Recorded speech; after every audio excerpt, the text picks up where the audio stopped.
as a ratepayer to PSE&G, although I will acknowledge that I am an unpaid volunteer and often testify on behalf of AARP, particularly on rate and regulatory issues. Your Honor, you will remember I spoke at the hearings on Monday, and I've been thinking about some of the statements that were made by other participants and wish to respond to those and a couple others with your permission, which I asked for before the hearing. But before I get into the details, I'd like to first talk about my credentials and the perspective that I come from with respect to this hearing. In the past 45 years, I have been intensely involved in public policy and regulatory matters from three different perspectives. The first perspective is academic. I taught graduate school government regulation of business at a major public university.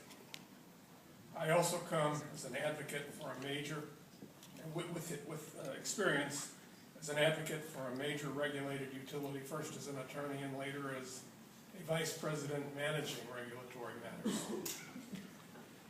I had responsibility for a broad array of regulatory and public policy issues, both, well, at the state, at the federal, and at the international level, where I was responsible for all global regulatory matters. I have participated personally in several rate cases and have managed numerous regulatory issues and proceedings that were handled by others.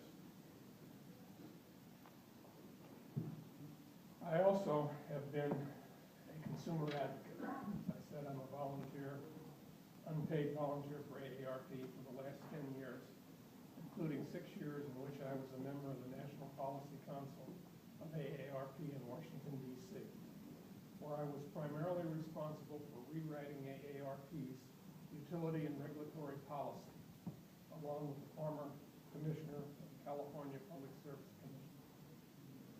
I would like to add that expertise and experience to these hearings. In those 45 years, I have never encountered any rate proceeding like PSE&G's Energy Strong. It is unprecedented in terms of its size, the amount being requested, $3.9 billion when you look at the number of customers served. In its scope, we're talking about rate increases for 2 different services over 10 years, with hearings every year to justify post facto what the ratepayers have already been committed to pay for.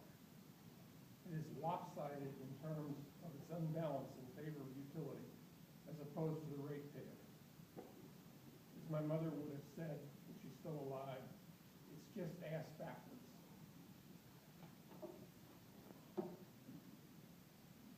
Now I'd like to comment on some statements that other people have made because I think they miss the basic issue. And the first thing I don't have in my notes that I'd like to comment on is the PSE&G statement that they should be entitled to earn 10.3% because that's what other utilities do. That's not more of a bootstrap argument I've ever heard. I don't know that. I don't even know if it's true, but if it is true, in New Jersey, most of the rate increases and the rate of returns have been determined were over 10 years ago, when the entire economy was different. In 10-year T-bills were paying 6 and 7%. When I was earning 5 and 6% on my CDs, today the economy has changed tremendously. I earn less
straight up now,